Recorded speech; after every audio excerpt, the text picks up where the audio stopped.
Welcome back, everybody, to Two Dudes Talking Motorcycles. My name is Gleb.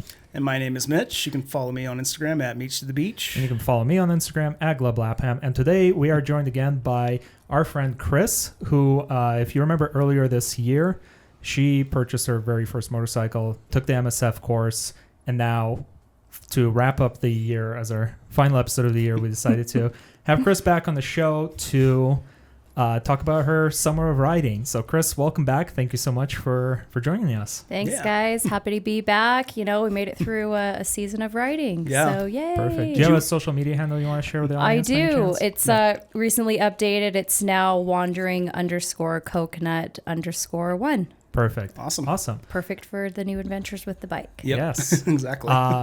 So we decided that it would be a fun way to wrap up like the season of riding, to have you back on the show to kind of let both like us know how your season went, and also let the audience know how you enjoyed your first season of riding. So do you want to just kind of like go back a little bit and remind us of when you took the class and what bike you ended up buying, and like kind of like about the start of the summer? A little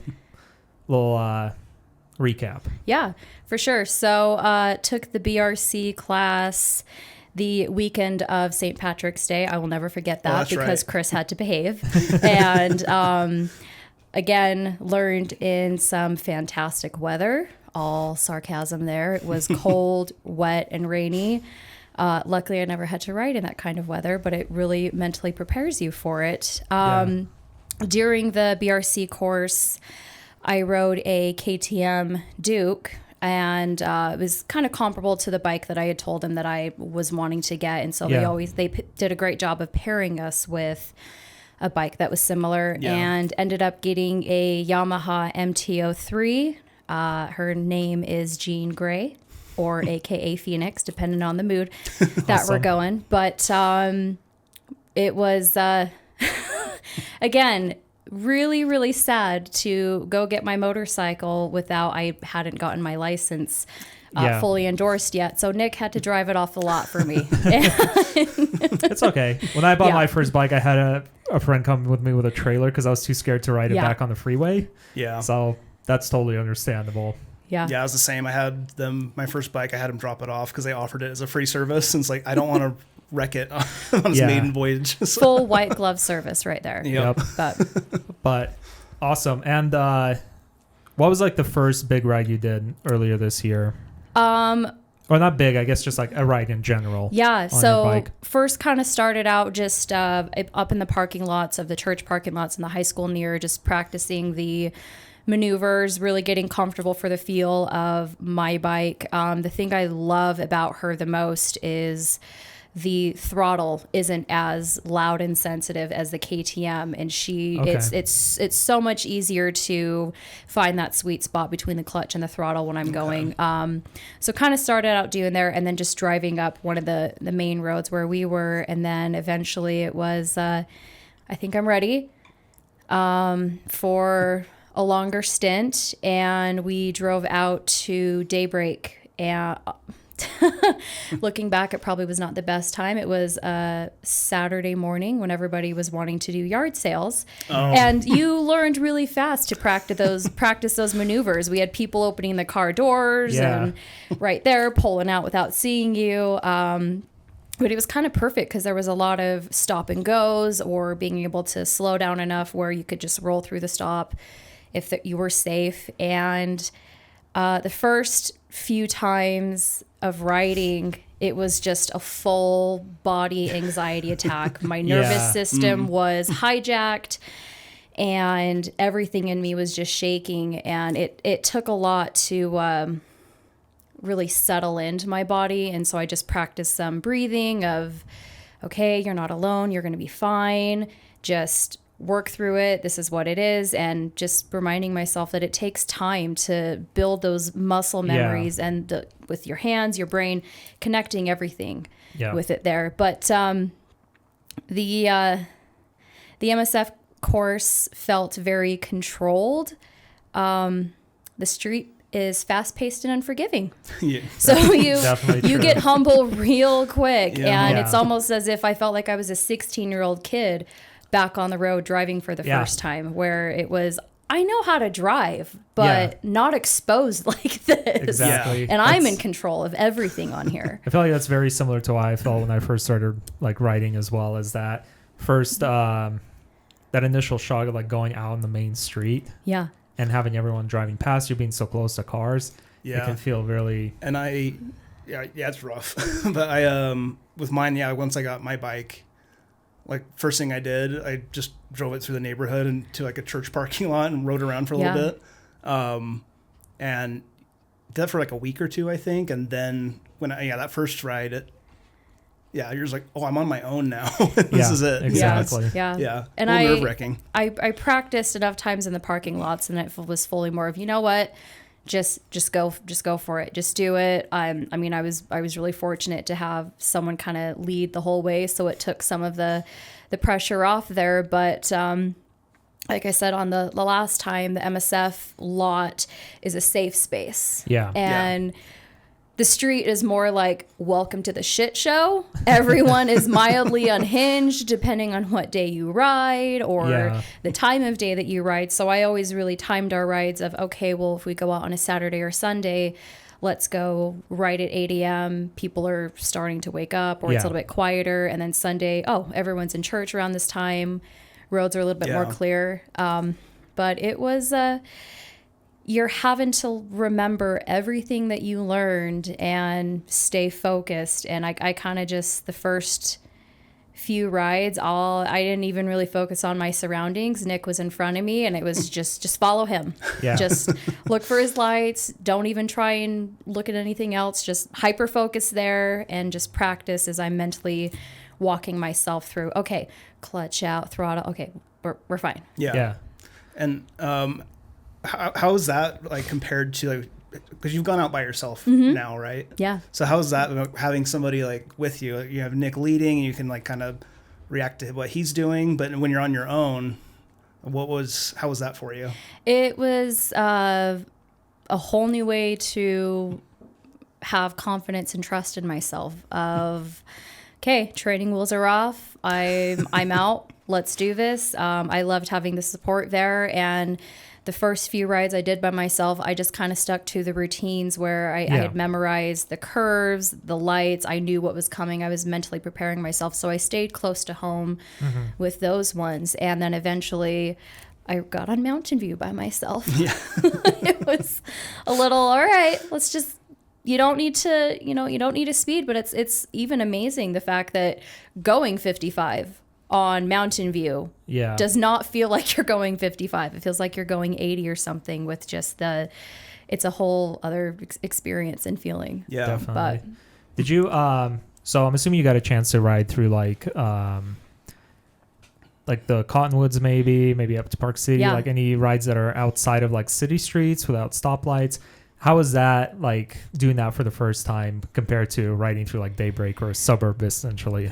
I prefer it. Actually, we did a lot of rides out to Daybreak and grabbed a coffee and then would walk around a little bit. And then we did a lot of just kind of riding up to the Yellow Fork Trail, where I forget the name of that little town that's there, like High Country. I think it's High Country, where it's just in its own thing, kind of up near Butterfield, where I'm at over there. Okay, yeah. But I preferred those ones, or even just driving out to Saltaire for some of the most epic sunsets ever. It was just being around the streets, people, the lights of constantly, please don't turn yellow, or please don't turn red, please don't turn red. Yeah. Okay, we're green, we're good, we're going for it. So it was nice to just be able to really, in a sense, zone out in a good way of I'm at keeping my speed, maintaining it. I'm on Bacchus. I mean, have more of a chance of a deer than anything coming through, but it felt more just peaceful in a way of it wasn't necessarily commuting. It was riding. And as I've been traveling through the state for work, just seeing down in Cedar City and St. George and wanting to just, man, I wish I could just take my bike with me and just go play, where there's so much more of nothing than there are of people. And eventually we'll get there. I had 4 memorable rides for their own specific reasons. The first one was Father's Day. My dad, Nick, and I rode up to Butterfield Canyon. Oh, nice. As just like a new experience for us. My dad rides a BMW F650 Funduro. It's they don't make them anymore. No. It reminds me a lot of Her Majesty, and it's just my dad's 6'4", so to see him on this bike that does not look comfortable at all for his long road trips, it's, are you sure? Do you miss your cruiser, your touring bike that you used to have? Yeah. But it had, as a lot of people know going up there, it had a lot of sketchy curves. There's debris everywhere, and you really don't think about how much those tiny pebbles on the road really affect you. Yeah.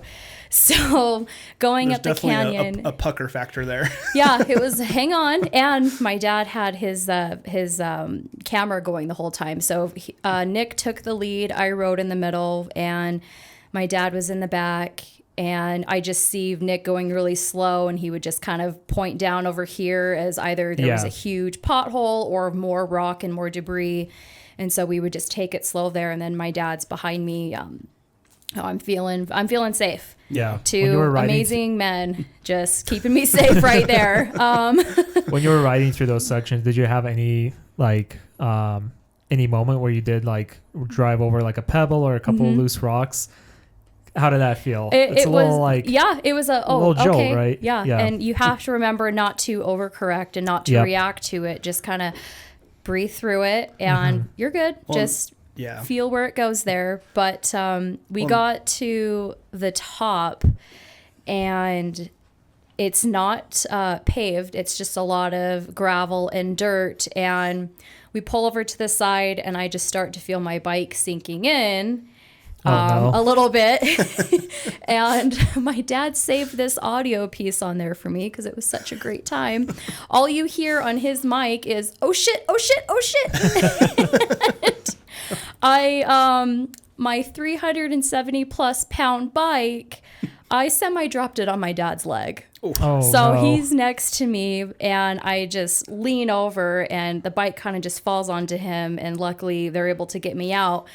But in my mind, it was, here we go again. I just broke my dad's leg. You've broken his leg a first time? No. But he broke it on some 4-wheelers before, but it was just more of, crap. Did I just take, it's the beginning of the riding season for him too. And I was just so apologetic for it. But it was a little bit of chaos bonding, but a core memory I will cherish forever. So that was one of the most memorable ones. But as much as I love driving up to Butterfield, I don't recommend it when you're on a motorcycle. So I'll stick to driving up there in the cars for hikes and stuff for that one. Gotcha. Yeah. But yeah, that was one of my most memorable ones because it was with my dad. Alberta was another one that I had psyched myself out for about a week or two while we were planning it. So it was Nick and I, and then my girlfriend Em and her boyfriend Troy. He had just gotten a motorcycle as well, but he got an MT-09, I believe. Okay, yeah. So we were both babies in the middle. Yeah. And Nick led, we're in the middle, and Em is following up from behind.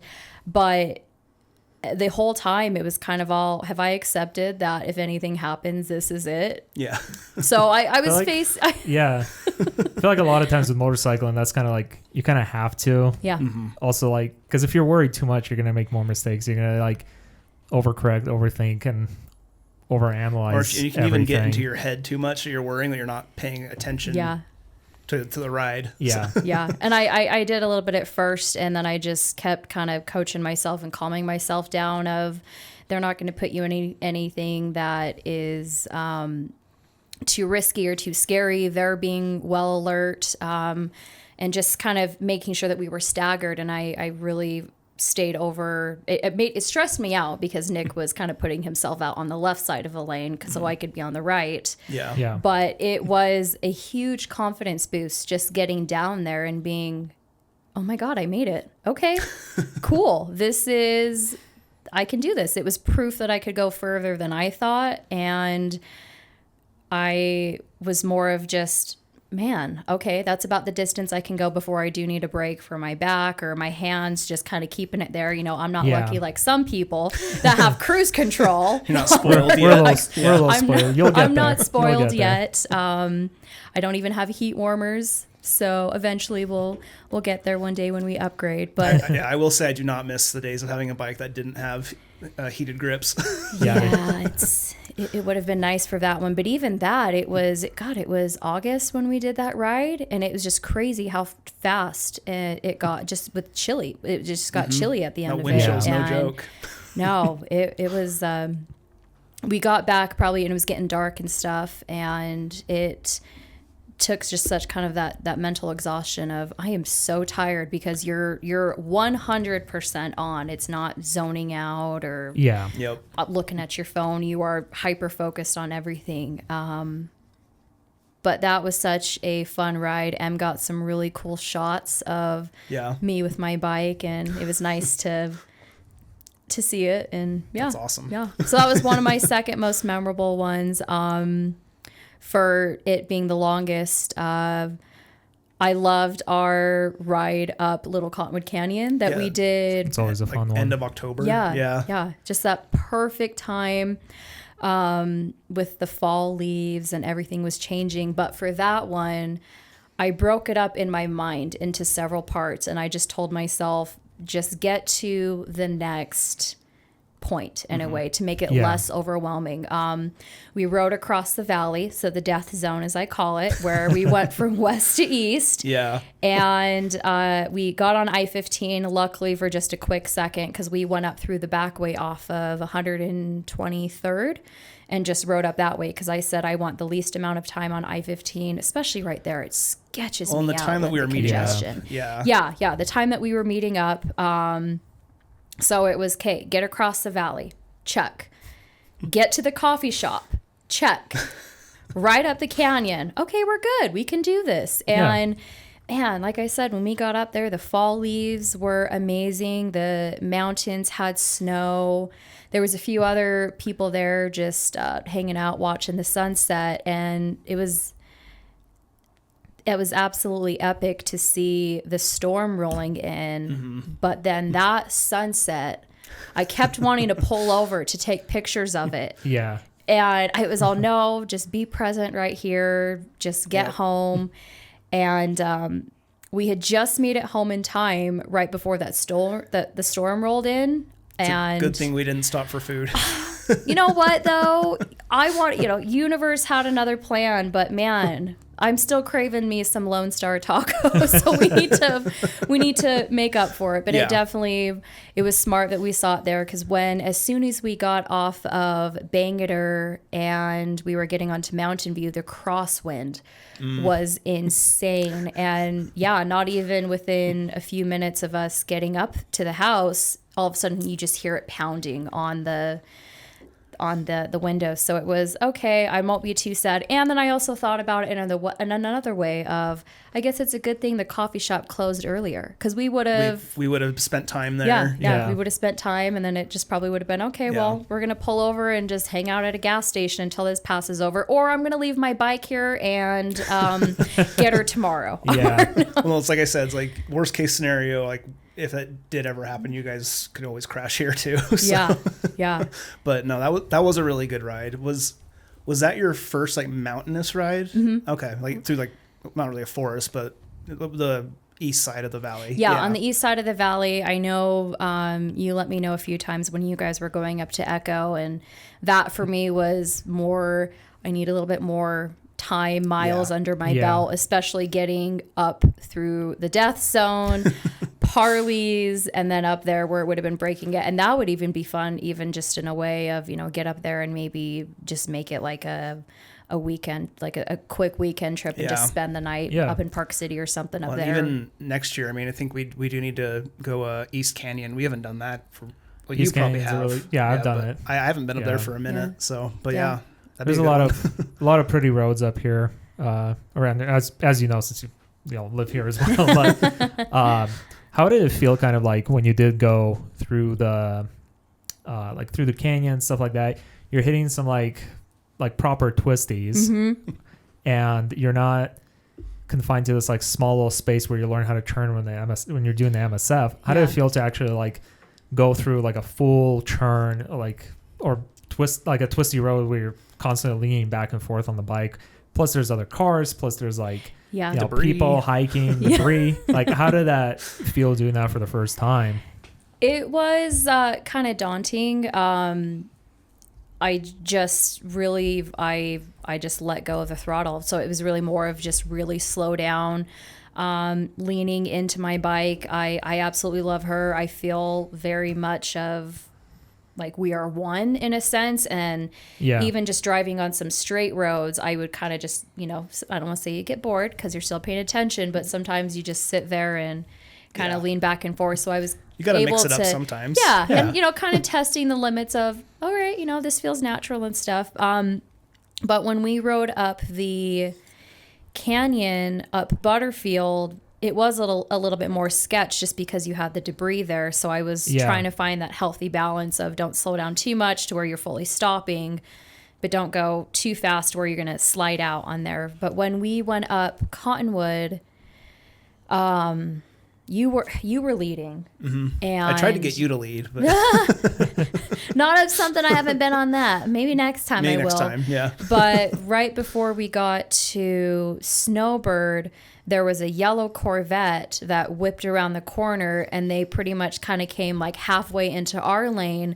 And luckily, I was more to the right side, but Nick was panicking internally and kind of told me, and I said, yeah, I saw him. I was okay. Yeah. Because he was just making sure of, how did you feel about that? Were you sketched out? And it was, no, I saw him. And so I kind of moved over. But by then I had done enough rides to where all of that anxiety had melted away. Now it's more of kind of lock in the zone in my head, and I feel confident. Like the muscle memory's there. I'm not having to walk myself through every step. It's more of I know what to do. I mean, I've stalled a couple times. My biggest, not my biggest fear, I already did that, dropping the bike on my dad.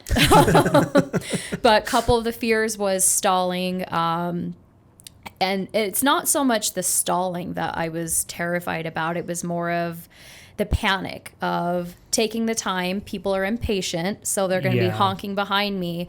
But the couple times I stalled quickly, it was, oh, okay, just turn it back on, or you're fine. And it eventually just became of like, oh, yeah, it happens. It happens. Yeah. It still happens. Yep. We do it's one of those things that all the time still will just always happen. Occasionally. Yeah. Yeah. But the fourth ride that was probably the most memorable was my first solo ride. And that was just a big, completely alone. Yep. No lead bike, no safety net, more of just trusting myself. It was equal parts excited and equal parts don't panic. Just remain calm, remain cool. Every decision was mine, though. The speed, the turns, where I decided to go. But that's probably when I think I felt fully confident in the way of, I'm okay. I can do this. Was I had completed all these other amazing rides and had just spent the time getting comfortable. And then it was, okay, I had to prove it to myself in that way. And I know it made some people really nervous of me going out by myself, but it was, I'm not going to know until I do it for me. And I have to find those, my limits and my boundaries. And I know how to be safe about it with just making sure I'm smart. Right. Yeah. No, for sure. That's really the biggest thing is like when riding, just kind of a lot of common sense stuff. You're watching out for other drivers. You're watching the road. You're kind of like, think about all the stuff, not thinking about what could go wrong, but just more of like, being prepared to react to something if something were to happen. Yeah, and you get like that 360 awareness all around you, you know, and then like it's almost like a body meditation. Oh, it is. You're doing something. Yeah. You're engaging with your machine. Yeah. You know, Yeah. so like, yeah, just good stuff like that. It forces you to be fully present, and that's one of the things that I absolutely love is you're not distracted, as I said earlier, of being on your phone or doing whatever else it is. It's what was crazy to me was I had just gotten back home from traveling for work. I think it was a 3 or 4 hour car ride, and I'm wired from traveling for work. And all of it, I get home and it was, I just want to go for a ride. It was, I just spent all this time driving. Why do I want to go for a ride? And it was because it was my way of just decompressing from the day, and a way to get out some of the energy of me being wired was putting it into a better outlet for it. Yeah. But even with that, I am very conscious about my emotional and my mental state when I ride. It's even if we drank a little bit too much the night before, that next morning I don't ride. If I'm kind of feeling a little off, I just choose not to. And it's more of when I get comfortable, I will, but I don't want to say negative emotion because it's not, you know, we all have our moments, but I don't ever want that to be, I don't want to be in that headspace and have it make me do something rash or be a little bit more daring or a little bit more heavy on the on the speed than I should be. Yeah. I think that's a really good approach too. No, definitely. Especially like as a newer rider and stuff, to not get over your head or try to like, I think like one of the biggest things you hear about is like people trying to like keep up with whoever they're riding with. If they're riding with a group that's like a little bit more rowdy, a little bit more reckless, they try to like, you know, like, oh, I got to speed up. I got to keep up with them. I got to like get through these turns faster. I got to like not fall behind. And then that you end up making mistakes or you're riding beyond your limit. And it's nice, one, if you have people that like with Nick and stuff that are like matching your pace and kind of guiding you along, and then versus like trying to like get you to go outside of your comfort zone or like too quickly. Yeah. And that's something I noticed on that Cottonwood ride that we did, was there were times like I would speed up because I've ridden that road so many times. Like I know it like the back of my hand now. Yeah. A little Cottonwood. There are times I get ahead of you guys a bit, but you weren't trying to catch up to me. It's like, okay, she's riding her own ride. She's got this. So yeah. Yeah. He does that a few times too, where there'll be a nice stretch and you know how fun his bike is. Yeah. So he'll do it. Well, he'll just kind of for a few seconds just go off. And then I'll catch up to him when I catch up to him. Yeah. It's like us with Emerson. Pretty much. Emerson's very fast. Emerson's just really fast. Yeah. He's a pretty quick rider. And I'm like, all right, well, we'll get to him. Yeah. He'll wait for us or we'll meet him at the next like trailhead or wherever stopping point. Now, speaking of bikes, so remind me again which bike you got. The Yamaha MT-03. MT-03, right. And then, so remind us kind of why you decided to go with that bike at the start of the season as your first bike. I know I sent you like tons of like, these would probably be good. You should go try them out. I'm not telling you what to get because I remember sending you a bunch of bikes. Yeah. I wasn't too sure on what I wanted. I knew I wanted to kind of start out with more of that sporty feel before I went for more of a cruising or a touring type of bike. I wanted to experience that, but I just like the way that it was, just the way that she looked, where it was more sleek and it felt where it was kind of she's baby CCs, 321 little baby CCs. It felt like it wasn't too much in a sense of me being tempted to get a little reckless at first while I learn about it. The one I originally was going to get was that one, but it had the teal on the inside of the rims. Oh, yeah. Because that's one of my favorite colors. But then after I kind of saw it in person, it was, I don't want to say tacky. It just, no offense to anybody. It was just a little bit of, that's a little too flashy or not for me there. But yeah, so I got her and she's got a little over, I believe, 600 miles. So not bad for a first season, especially where I was traveling so much like you, Gleb, where I didn't have a month of riding in the middle of summer, and it kind of drove me crazy she's sitting there. What is happening? Winter is coming. Luckily, those are also like middle of summer is like the hottest time. So sometimes it's also I really want to go on a ride, but I also don't want to like roast. I don't want to melt in my seat. Sit there and roast on the bike. You just get up to the mountains as quickly as you can.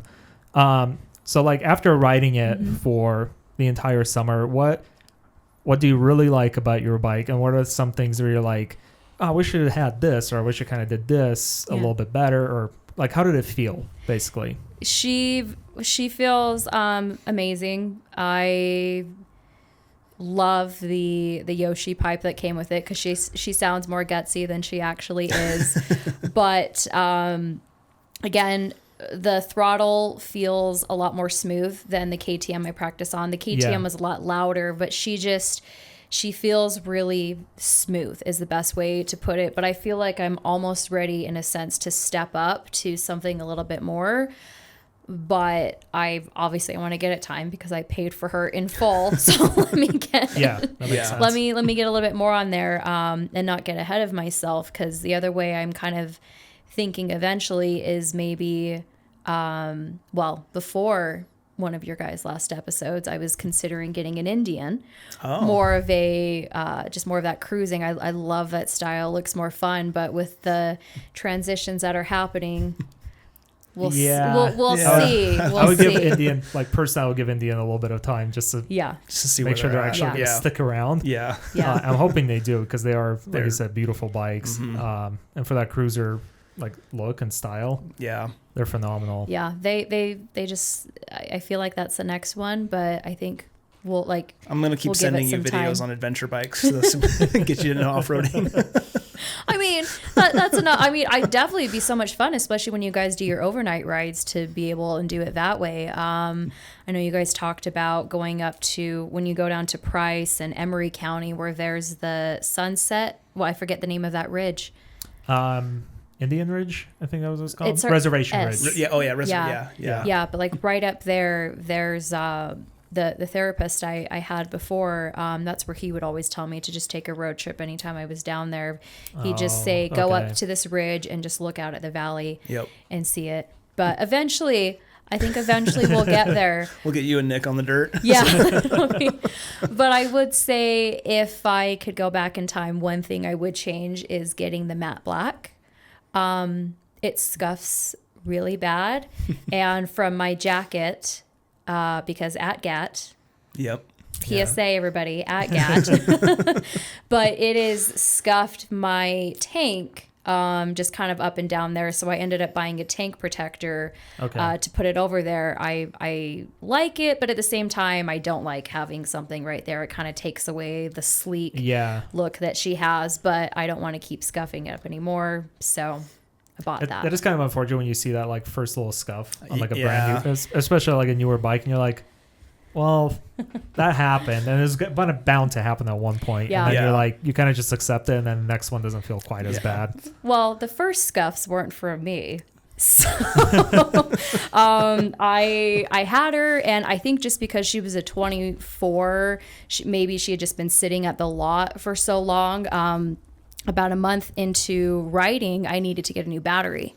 So Nick was wonderful, helped me kind of take it apart. We got the new battery in, and as he's putting the back piece right behind my seat in, just scuffed both sides of it. Just these two nice big scratches. And luckily he's a decent man and he replaced it, but he felt horrible. And it was all, it's bound to happen. I'm happy it was you versus me too, because I can't be mad at you for it. Me, I'd be beating myself up. But so she's had a couple of those, and she probably would have had more, but thanks to the sacrifice of my dad's leg, I love you, Dad. I still feel guilty. But we'll see where we go from it. Ended up getting a new Shoei helmet that is can get the comms on there. Went to Eurosports, and Nick had to get his bike serviced, and was not planning on buying anything, but you know what happens when you go into stores like that. So Yeah. I was kind of just looking at the helmets, and it's not the newer version. It's the last year's. I can't remember the name of it, but it was 50% off. And it was okay. I mean, for that helmet, that's a $399 for Yeah. a Shoei helmet. Happy early birthday to me. We're gonna do this, and pimped her out with some amazing Ute stickers on the back. So I'm riding Ute now everywhere I you go. got the colors for it. Yeah. Yeah, so Yeah. what you have, that's the GTR 2 from Shoei, and that's gonna have the same one. And yeah, you paid a lot less than I did. Yeah. So that's really awesome. That's you got right. that deal. Yeah, because the one they came out with was a 3. Yep. And we had kind of read some reviews of the difference between them. And this one actually, everyone has said that the comms, it sounds better coming through than the new one. So I'm calling it a win, especially since when I went to get my oil changed from my bike, I ended up buying a lighter jacket. You know, again, anytime you go into a place like that, just end up expecting That's why I have so many Triumph hats and signs now. I'm just like, oh, yeah, that's not too bad. So. Yeah, it's like, oh, okay, why not? The jacket was 40% off, though. It's a Noru jacket, a lot lighter than my other one, so that was nice during the summer. And then, let's see, the helmet, the tank protector. I had to get new riding gloves. Oh, did you? Yeah. Did you wear a hole in them? Or No. What happened? Axel ate them. Damn dogs. The husky ate my riding gloves. That sounds like a very husky thing to do. Yeah. He's such a adventurer, but I came home and just happened to see this little plastic clasp on the ground, and it was, what did he eat? I have absolutely no idea what he got into. And then we were happening to go for a ride, and it was, where are my gloves? I can't find my gloves anywhere. And then it just clicked. Oh, yeah. Nice. They're in his stomach. Okay, this is great. So I had some other gloves I was using, and you never realize just something so simple as gloves that you practiced riding on and you got comfortable with, how big that can be of a difference, especially with the throttle of every now and then the gloves that I bought, I ended up returning because it kept kind of catching and slipping. And so I felt like I stalled out a couple times just because it slipped under there. And then that's kind of when I got back into the mind fuck of, what am I doing? I can't do this. And it was, hang on, it's just your gloves. You'll get some new ones. And when we went up to get the oil change, when I bought the jacket, I ended up buying a pair of Cortex gloves. Okay. And they're perfect for it. And then when we went on the ride, she gave me a nice pair of Alpine Stars ones too. So I've got a backup chair. If I've got a backup pair if Axel decides that we don't feed him enough. Yeah. But Just the gloves are finger food. So it was a great appetizer for him because no idea. Oh man, yeah. Well, I know what you mean though with like the glove thing. Like when I swapped to my warmer ones, it's always a little different. Yeah, you almost like having to like not relearn where the controls are and stuff, but relearn the feel of like, especially like the clutch. For me, that's the big one. Yeah. Whenever I'm wearing like a different pair of gloves, it's like, okay, I can't quite move my fingers as easily as I would with like my summer gloves. So I'm like, okay, there's the friction zone that I got to keep that in mind a little bit. Yeah. And it just always feels a little bit different. And I feel like there's like, especially if you have like insulator waterproof gloves, you're all of a sudden like, oh, I don't really feel the controls as much. These are much thicker. So that makes sense. Yeah, it was hard just kind of getting back into it, but eventually found it again, and now it doesn't even get to me. But it was really nice being able to really feel where it was. But I get it. We have to be safe, from knuckles to palms. They're all important, aren't they? Every body part's important. Exactly. So, going along with those with your bikes, with your first riding season behind you, has this changed anything about you or your life? Yeah, I'd say it's helped more with the boost in my confidence, my self-trust, going back to being able to get more present, writing quiets the noise better than anything that I've been able to find. And as you kind of called it earlier, you get into a very meditative state, and it's great, but it's also a little daunting sometimes, because if you get too in the state, then that's when accidents can happen. But it's nice to have something that you do. You just get fully immersed in your surroundings, but at the same time, it is hard to not look at the beautiful canyon of pretty leaves and snow around. Let's not look around. We've got to look here. That reminds me of like when we were like riding in California last year, like along the coast. Every 5 seconds, I'm just like staring out into the ocean. I'm like, Glove, you got to pay attention to the road. As well. So much of my GoPro footage was useless because I kept doing this. Like, Same with mine. I was just like, just look forward. It was super daunting to just be like, any moment, just there we go. For it. But it really boosted my mental health. I'm not a licensed professional, but I do love promoting throttle therapy. It's being responsibly irresponsible, as what some people would call it. I love that. Yeah, exactly. Yeah, that's a good way of putting it. I think that's a really good, and that's what we would like want to hear from people. Yeah. Like I know, like motorcycling is obviously not for everyone, but even with like how you mentioned, you face these different challenges of like stalling at a light or worrying about like dropping the bike or seeing gravel or debris on the road or like other drivers, but those are just things you kind of work to overcome, especially as like a newer rider, and then over time they become kind of like almost like second nature, where you're always noticing, like I don't know if you might have already started noticing like almost like you're trying to predict driver behaviors depending on what they're doing. Like you see a car pulling out of a driveway and you're like, all right, let me like ease up on the throttle a little bit, put my hand over like the clutch and the brake just in case they don't see me and all of a sudden decide to dart out in front of me. Just all of these kinds of things. And I remember like when I first started riding, that's one of the biggest things. Now I'm like paying so much more attention to other drivers around me because I don't want to get hit. And that also translates from when I'm like driving my car, even as like I'm like, okay, that guy might be about to do something stupid. So I'm like, let's chill out a little bit. Yeah. It makes you more assertive. By the way, did you guys know that the red light doesn't mean necessarily what it does anymore? Yeah, it's a suggestion now. Yeah. Is that a Utah law now? No. Red lights mean someone might run this. It is absolutely insane that red means go now, which is to each their own. I support everybody, but that's one of the reasons why I refuse to lane filter. I will not do that. Yeah. I don't want to be the first out there. I actually want to live. It's one of those things, like anytime I'm like the first person at a light, I always just make sure like right before it's even turning green, I'm kind of always looking back and forth.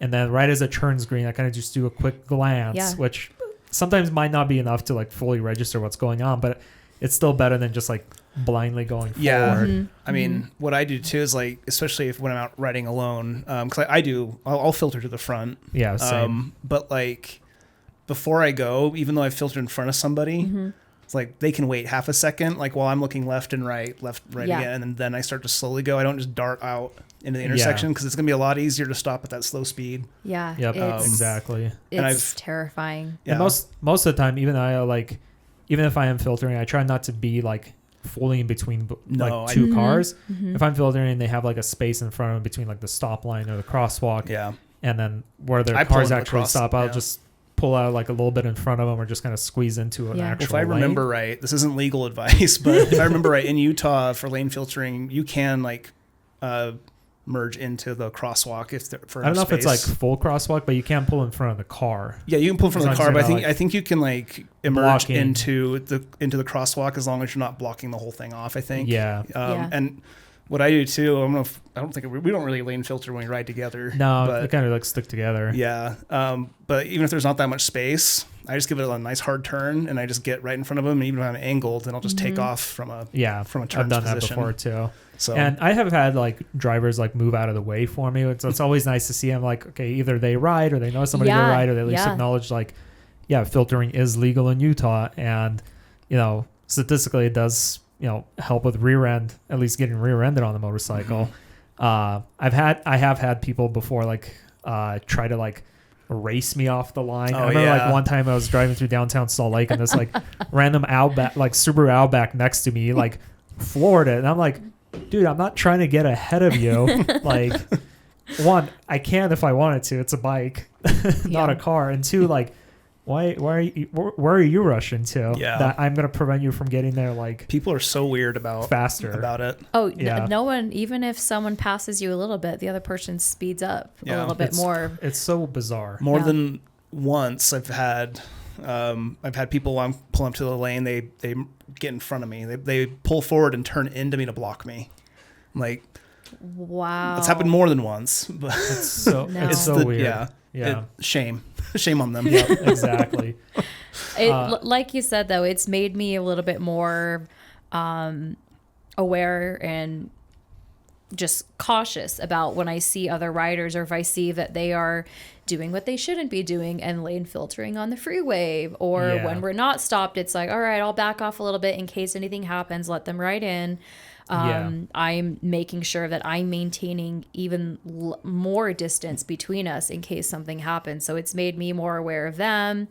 Do you feel like it made you a better driver in general? Overall? Yeah. We I felt that way too. We kind of talked about this after just completing the BRC.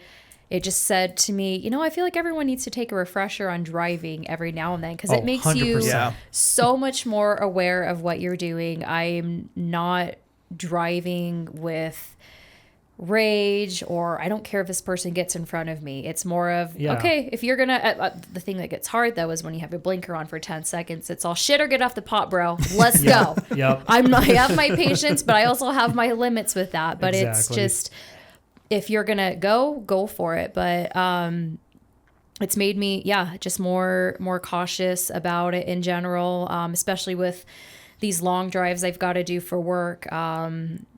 Driving down to St. George used to feel like it was so much more sketch and daunting, and now it's more of just it's just another one. Just cruising around. And it's you're less likely to die driving on that one than just kind of driving around the valley, because you need to ask if they'll provide a work provided motorcycle for you. Oh, don't tempt me.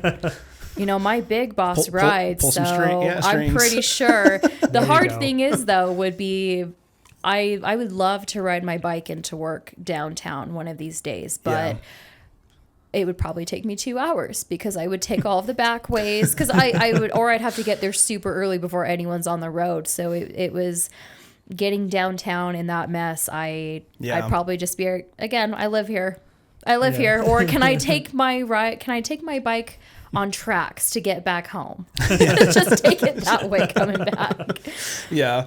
Well, because we worked together when I got my first bike, and it was scary riding downtown as a new rider myself and stuff. Man. But what I can say, I being around all that traffic and craziness, I think it helped to excel my speed up, not excel, but speed up my learning curve. It's exposure therapy. Yeah. That's exactly. And the more you do it, the more comfortable you get with it. And then the less you're kind of threatened by other drivers might be doing stuff, but because you're kind of looking out for them. You're always watching out to make sure they're not, going to run you over or run into you. And then you'll get there. Yeah. I was more cautious, constantly looking in my rearview mirrors and everyone around me. Even if a car drove up next to me, I'd get a little, okay, do they see me? Am I okay? I just had a bigger bubble, and now just being more exposed to different times of traffic, different areas, my bubble's gotten a little bit smaller, and I'm able to more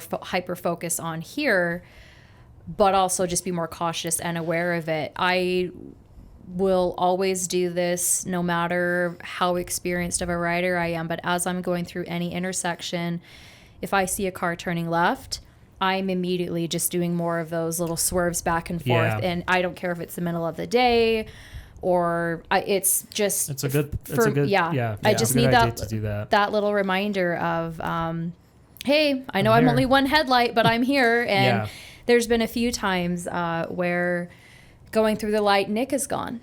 And so the driver doesn't see that there's another motorcyclists behind him, and so they almost go, and so I've had to practice those swerve maneuvers a couple times, and then I get a little stressed out. I'm swearing up a storm in my head, and all of the adrenaline just rushes, and it's okay. You're almost there. Yeah. Just brush it off, let it go. You'll be okay.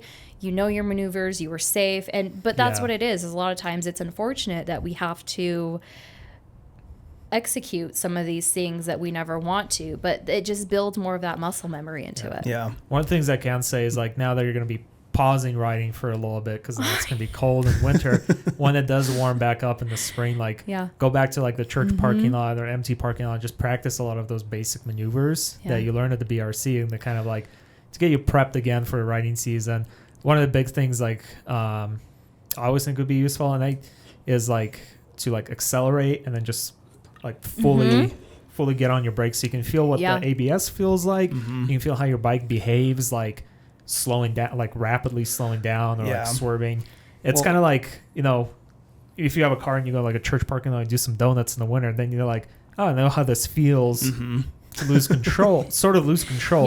Yeah. Well, and when you do that stuff too, you know, you also get to practice like the right way to brake. You're not just grabbing like a fistful of brake like when something scary happens. Yeah. You know, so it's it's definitely a good idea to get out and practice first before getting back into it, especially your first season. It felt like and I feel like starting the second season of riding was like a little more daunting than the first one, because it's like of all stuff that could have happened. And but you're also a little cocky too, because you're like, I did it last year, I'll be all right. I've been riding for 6 months. I'm a professional. I'm a pro. Let's not forget this little hibernation period we had. But you know, the thing that I think is super hard right now was it's officially been a month since my last ride.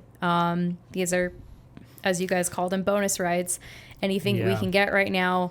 But it's just such a tease of, it's 50 degrees. Why am I not outside riding? Oh, wait, the wind chill gets pretty cold. But that's why I just have extra layers. But it is kind of making the seasonal affective disorder, the SAD that people can get during this time, a little bit harder.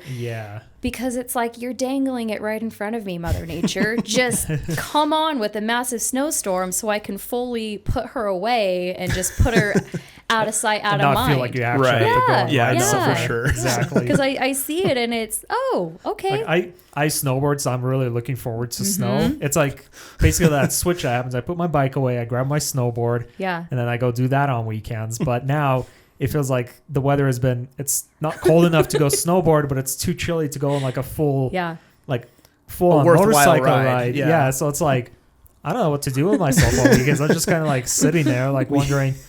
Like I ended up buying a gaming computer the other day. Right. I don't know if I'm going to keep it or not, but for now I'm just like, all right, maybe I'll do store stuff on this. But it's like, I don't know what to do. I put my I took my bike to my parents' garage for the winter. That's where I keep it. Okay. So I have to park it behind my car in my apartment complex. So I'm like, all right, well, you know, it's there now, so I don't really have it easily accessible either. It's not Unless I want to you. make the 10 to 15 minute drive to my parents. So it's like, come on, Mother Nature needs to like one way or the other. The only thing that's nice about having like Emerson store my bike in his garage is that my bike's not lonely. It's got other bikes around it. Oh, she's got a friend. She's got 2 friends. Does a bicycle count? Sure. No. It's got 2 wheels. Well, we even joked about it too. It was just like, boy, this winter's been like really kind of warm and dry. And it's like, it would be when I have a place to store my bike for the winter. But if I take it back, I know the snow's going to come. 100%. It's going to be that way. Yep. So, we'll do that at the end. But what are some lessons that you would say to anyone else who's getting into riding, or who is maybe in their first season, maybe thinking about getting into it? I have a few that come to mind. We've touched on a couple of them, but I'll just reiterate again. Go at your own pace. Embrace the fear. Just don't let it drive. So take a breath.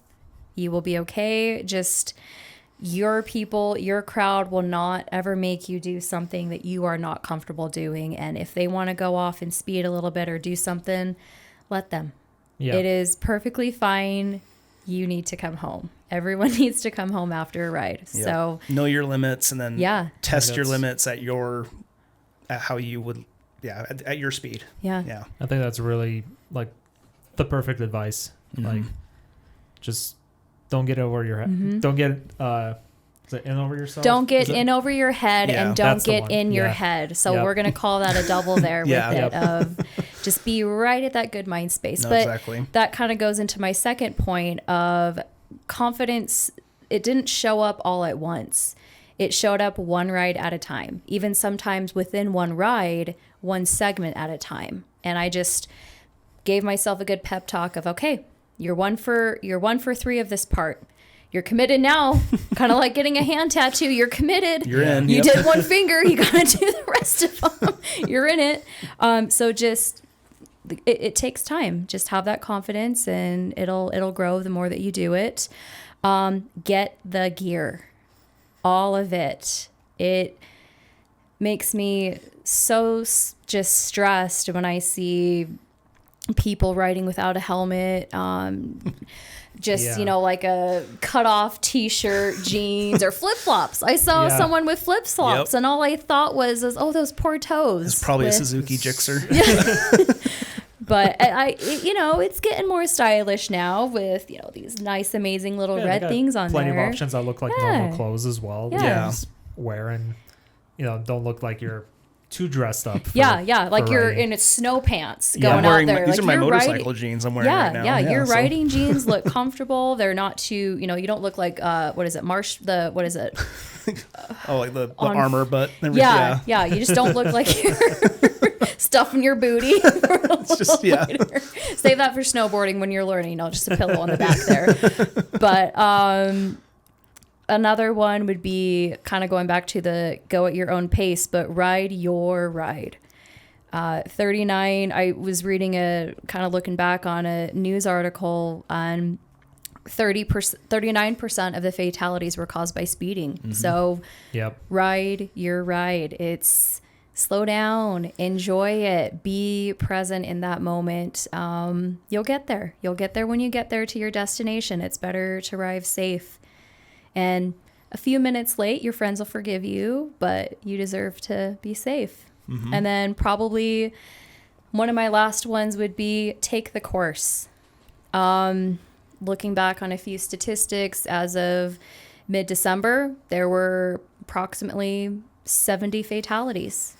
It was what was it? About a 40% increase from the previous year. And July. Hearing about that. Yeah, July was the new record of 14 fatalities. And from that, from the 70 deaths that we had, only 10% had taken a motorcycle safety course. And it just makes me think of every person that could have been coming home to their families or their loved ones, and just knowing some of the close calls that I've had, or the friends that you guys have lost, and some of the people that I've known. But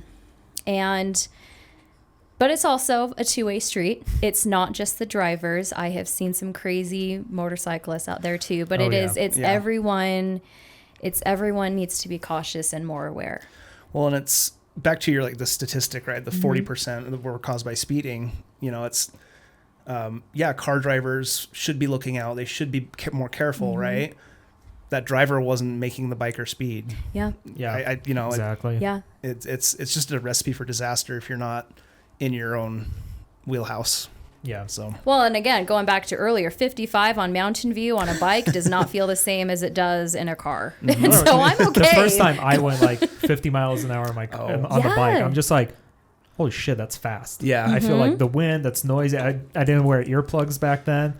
I got them immediately after that, right? Because I was like, oh my God, my ears are ringing. It's so goddamn loud. So I went and bought earplugs. But I was thinking oh, this is fast. And the road I took also there's I remember stopping at a stoplight, and it was kind of a steepish hill, and I could feel the bike wanting to slide back, and I was immediately lock up and okay, how do I keep it from rolling backwards? And I was just oh yeah, I have 2 brakes. I can just put my foot on the rear brake and hold it in place. I remember, which is kind of nice. Yeah, I remember my first time getting on I-15 on the freeway on my little Rebel. It was a Sunday morning, so there was no traffic.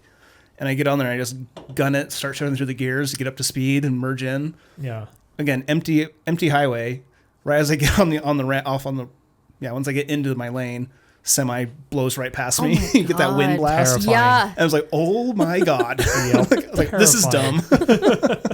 Why did I make this choice? Yeah. I'm questioning everything right now. Yeah. Mental health. Yeah, but that was my first time riding a motorcycle out to Antelope Island. Did it by myself. It turned out to be a great day, even though it's scary. Yeah. So. I want to do that one. Em mentioned that one. And for me, it was, let me practice first by going down to Alberta, because for some reason going north it just seemed more daunting with by that point, you had been out to Alberta with us before when you were riding on Nick's bike. Yeah. So I was more familiar of, okay, there's the stint of the town, and then it gets to the open road. So then it's more of just the semis or the crazy drivers wanting to speed. Just let them pass you. You're fine. And getting down there. But leaving that intersection, or leaving the abandoned gas station, my God.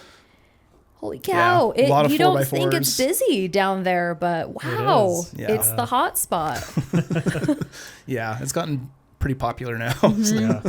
So the season is over. Your bike's put away, unfortunately. Yes. Maybe you'll be able to squeeze in a ride or two with the weird winter we're having. I swear there's like at least one day, like January or February, where it randomly hits like 60 degrees, and then I'll go like take my bike out to at least get some coffee or something like that. Yeah. But now that the season is over, I'm sure you're looking forward to the next season. What's kind of like, what's your, like, do you have any like goals or things that you want to try?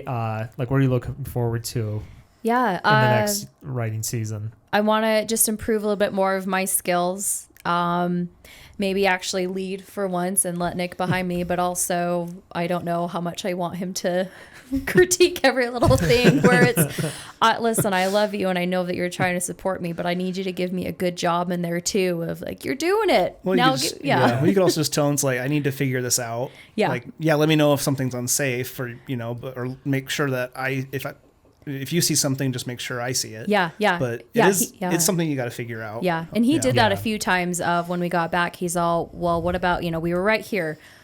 How did you feel about it? And I told him. And so we kind of did a quick little debrief. And he said, cool. I want you to try, this is why you need to do this way. And it was, oh, okay, it makes sense. So it was constructive in a way. But sometimes when I ride with him, I can feel the anxiety just flowing out of him. And it's not so much him not trusting me. It's just knowing the surroundings where we are, and me just having to remind him of, yes, I'm stressed. But sometimes when I get so stressed like that, the best thing that I can do is lock in and focus on it and use it in a more healthy way of, I trust my self-talk when I tell myself in my head, we all have a little bit of that, the little pep talks we give to ourselves. Sometimes I'm singing Baby Shark. I do that off-roading all the time. Yeah. I'm always so nervous off-roading. So I got to get prepped up. For me, it's always, and Mitch and Emerson both know this, but like going downhill into a turn specifically, I always just like, for some reason, and it's still like I've gotten much better, but for some reason every time I'm seeing that turn coming up, and I like focus on the road, which you're not supposed to. You're supposed to look where you're wanting to go, and like I just can't get over that. I'm just like, oh God, the turn's coming up. I got to start making the turn. I don't want to drop the bike. I got to make the turn slowly. Make sure you slow down. The back brake is on. Oh no, the back wheel is locking up. I got to let off the brake a little bit. Just like all these random thoughts. I'm like, gotta shake it off. Just look through the turn. You'll get through just fine. You know, slow down if I need to. But they're always kind of there. I mean, not always there, but they're like, there's specific situations that kind of like really ramp them up, and then you get through it and they're like, I was fine. So I don't know what I was nervous about. For me, it's the opposite. It's going uphill, especially if it's like through like baby head rocks and all that stuff. Ever since the California part, just it's like I hate going uphill on like really bad terrain. But no, it's the same thing though. It's just like you just got to get through it. Yeah. And the more you do it, the easier it gets. Yeah. I was trying to avoid baby head rocks. Rock no, gardens. it's exposure therapy, Mitch. Exactly. We got to face it head on. And remember, sometimes you got to get through that rough section, and then you get up to the really awesome, fun part of the road. Remember what's on the other side. It's worth it. Yeah, for sure. It is. It's a lot of self-talk in my head, and it's again, at the beginning, it was more of, okay, well, we know we need to do this. We got to practice this. Check, check, check. Okay, we're good. And now it's more of, shake it off. You got this. I just tell myself, you got this, girl. You're good. And then when he leads, it kind of going back to that baby shark. I'm just doing a little do. I'm happy in my head. And then something happens, a moment of rage on the road. And then it's, hang on. The music's changing in your head. Let's get back to a calm state. You'll be fine. But so improving my skills to just where everything feels completely natural, whether it's, I think probably more of just improving it to where I feel comfortable doing the longer rides, because the mental exhaustion of even just going out for an hour. I come back and I need a nap. Yeah. I don't feel like I need a nap after an hour driving. Especially in the summer. Yeah. It's the heat. It's the, staying hydrated for that. And then riding more. Definitely want to get more rides in. Always good goal. Especially when I'm working from home, just going out on my lunch break and even going to a park and practicing some of those. And it's fine if I drop her. I've accepted it. Scuff her up a little bit. It's bound to happen at one point or another. Yeah. You really want to avoid it when you get a heavier bike, though. Well, even trying to pick her up a little bit, sometimes it's, oh my God, this is okay. But just practicing it to where those scuffs are worth it if it means it saves my life of dropping her a few times or spinning out a little bit. Easier to fix the bike than your body. Yeah. I've knock on wood. I have not broken a bone yet in my life. So we want to try and keep it that way. Same here. Really? Nope. Never broken anything. So I've only broken. Keep your juju away. I've only broken all 10 of my toes. So. Oh my God. Okay. At different times. So it's just in total all 10. Okay, not all at once, though. Not all at once. No, hell no. That sounds awful. No. Who did you kick, Mitch? Don't cross Mitch. It's got toes of not, I wouldn't say steel. Not steel. Not anymore. But not glass either. Yeah. Do you have any specific rides you want to try and do next year, or work up to doing over here in the area? Any specific roads and stuff that you want to hit that you're okay, now I feel like I'm confident enough to do this, or I feel like my skills are enough to tackle this specific road or that specific road? So we did a lot of paddleboarding up at Deer Creek Reservoir, and that canyon is such a beautiful drive. So I would love to be able to go up that canyon, drive up through Heber. I absolutely love Heber. Yeah. And then maybe just come through the back way of the other side of the canyon and do it that. Big Cottonwood Canyon. Would be an amazing ride. I would love to get into connect with some of the riding groups. I know Sammy connected me with 2 of them. I didn't ever feel confident enough to go up and do that, but she's part of some other group too, isn't she? Yeah. So I want to connect with some more of the riding groups, and then just testing some of my limits. Antelope would be a lot of fun, and Young Power Motors, where I got my bike from, they'll do, and I think Eurosports might do this too, but there's some nights where they do ride up here and get food or coffee or something. So it'd be fun to just connect more with that community and finding either other riders like that. Season 1 was survival. Season 2 is growth. Exactly. Love that. Exactly. I think that's a. Well, I think I think next season too, we can get you and Nick on a ride up to Bear Lake or Mirror Lake. Bear Lake would be so much fun. Yeah, going. Yeah. I don't know. Have you ever been up to Monte Cristo, just in the car or anything, passing near the Pine Huntsville area? No. It's a beautiful road, and it's such a fun road, especially on a motorcycle. It's got a good amount of twisties. There's a lot less traffic here than you'd see here in the Cottonwoods or even at Mirror Lake, because it's kind of a little bit further from Salt Lake. It's beautiful, and then it can take you all the way up to Bear Lake. It's the back way. Oh man, I need to expand a little bit more on my. Well, it's a shame because I thought about Wendover, but that's straight away. That's that one may not be as much there. We've done it. We've done that, and as cool as it is, I think it'd be kind of cool to ride my bike out to the Salt Flats just to get a couple of cool shots of it riding out there. Yeah. But getting to Wendover it's miserable enough in a car. Like on a bike, it feels even worse. And then you want to talk about wind, that stretch out the window the wind. That is true, especially right in when it curves before you're getting into Tooele right there. So no, it's a shame we've only ridden once together this season. Our schedules never lined up. God, I don't even know where this year went. Because we've asked each other a few times. And it just never lined up right, except for Little Cottonwood. This is adulting. It is. This is adulting. It sucks when you've got to be responsible. But I will say the ride that we did was absolutely memorable and another great family bonding moment. Exactly. But, we kind of got all of it at the same time. We got a little bit of a fall ride. We had a winter ride. Yeah. So I felt like it was a good one, but definitely want to do more of it. And awesome. We'll see. Yeah, we'll get you there. Yeah. We've been pretty much on like most of the roads up north here, at least up in the mountain, like all the mountain passes at this point, like, and both like at least along the Wasatch Front, like Salt Lake and Weber County. So, we know a few good spots. Weekend up in Park City would be fun. It'd be a lot of fun. Yeah. Mirror Lake is Mirror Lake's awesome. Oh, it's gorgeous up there. What's really nice about the Monte Cristo Road too, just for everyone else who's really sad about not being able to ride in the winter, you can just think about this the rest of the season. It's like Monte Cristo has those nice long twisties, so you're holding your line, you're holding that lean, and you just really can like lock in. And like I'm sure you felt it, like where you're like tied to your machine. You're just like, I know exactly what it's doing. I know where I'm at. You're you're in sync, I guess. The word for it. I feel one with Phoenix. Yeah. She's great. I feel like especially like when you're doing a longer ride, that's when you really start to like feel it after like being on a bike for like a couple of hours.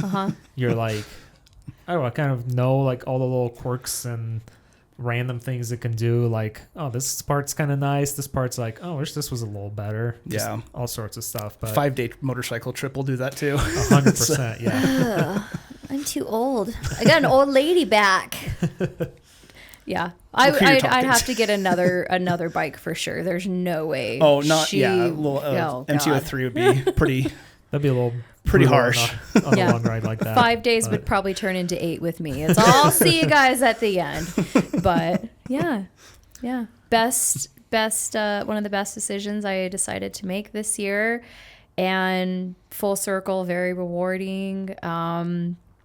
Not just for becoming part of a new community and having, these amazing hand signs we give each other and I see you, except for the one Harley dude where I'm in a fun zone, just, going out to Saltaire. There I am. And Harley dude just whips around and I thought he's waving at us. And nope, he's just Harley riders. Some riders are just like that. And somebody like I that. didn't even see it, but Nick saw, did you see that guy flipping us off? And it was no. I thought he was giving us a signal and he couldn't see mine. So I'm sitting there waving at him like this little cute little thing. Have you had little kids wave at you? Yes. Oh my gosh. It's my favorite thing. It's so cute. That reminds me of a story. So there's a little kid, he's maybe 9 or 10 years old, that lives up the street from us, and he has one of those cute little, like the electric ones or something. Yes. Yeah. And he's showing off for me. He came over into the church parking lot and he was showing me some of his tricks, and he'd sit there and wave. And anytime we drive by his house, he'll wave over. But it was, hey, got some competition there, babe. This kid's got some, he's got some charm to him. Yeah. It makes me feel cool. Yeah. I see little kids waving at me. I'm just like, rev it up for you a little bit. It is a fun part. And like, so I think it's on all our bucket lists. I think maybe we've mentioned it, but like want to pet a dog at a sticking its stoplight. head out of the window. Just, I was so tempted to. There was one where it was not happened yet. Yeah, and it has to be on film, because if it's not, it didn't happen. Yeah, exactly. Yeah, there's been a few times where I've wanted to, but it's still. How long is this light gonna be running? Yeah. I feel like the only time I ever came close to having the option, like the dog is just like I look at the dog, just like he doesn't look too comfortable. I'm not gonna approach him. But have Michael have eaten. Yeah, just snatches it right there. Yeah. But anyways, I think I think that's a really good wrap up Yeah. to the season. Cris, I'm glad you got a motorcycle. That's super exciting, and I'm glad you decided to come back on the podcast again and talk about your experience. And I'm sure there's plenty of, hopefully there's plenty of listeners that are also new to riding that kind of like, you know, at least felt like a good connection here to have someone that's whose first season it was basically. And yeah, I'm glad you enjoyed it. Glad you're still planning on riding next year, and all the challenges and anxieties and stuff like that, just kind of working through them. It's a great hobby. Yeah. I absolutely love it. I love it. I probably should have led with a disclaimer of we're going to get a little honest sometimes about all of it too for the new riders. This isn't to sketch anyone out. This is what can happen on there. Yeah. But And I think it's better to be realistic than kind of like everyone's amazing. like prop it up like, oh, it's so good. It's not even that Nothing hard. bad Like, ever nothing happens. bad Yeah, no happens. one cuts you off. No one, gets a little bit too close to your space. Yeah. But it's so rewarding. I appreciate you guys having me back and continuing the education part with it for everyone of all things. And It's what we want to do. yeah, We try our best. Yep. Yeah. yeah. But yeah, no, it's good wrap up to Chris's first season. Good wrap up for us for our for year of 2025. podcasting. Yeah. Yep. It's bittersweet. If you have not figured it out yet, for our listeners, this is our last episode of the year. We are going to be taking a break for Christmas and for New Year's, just because recording is a little tricky this time of year, just because everybody has stuff going on. Yeah. And we'll be back probably like sometime in January. Oh yeah, for sure. After New Year's. But you had an email real quick from Our friend Don messaged us. Thanks for your efforts on the podcast. Enjoyed the blessings of family and friends during this Christmas season. So thank you, Don. I hope Washington is treating you well up there. Yeah. And thank you to all our other listeners for listening to us, supporting us, Sticking with us. throughout the year, sending us emails, and wishing you all happy holidays and safe rides if you're still in riding weather and or wherever you may be. Yeah. Yep. Yeah. Anyways, thank you guys so much for listening, and we'll see you in the next year.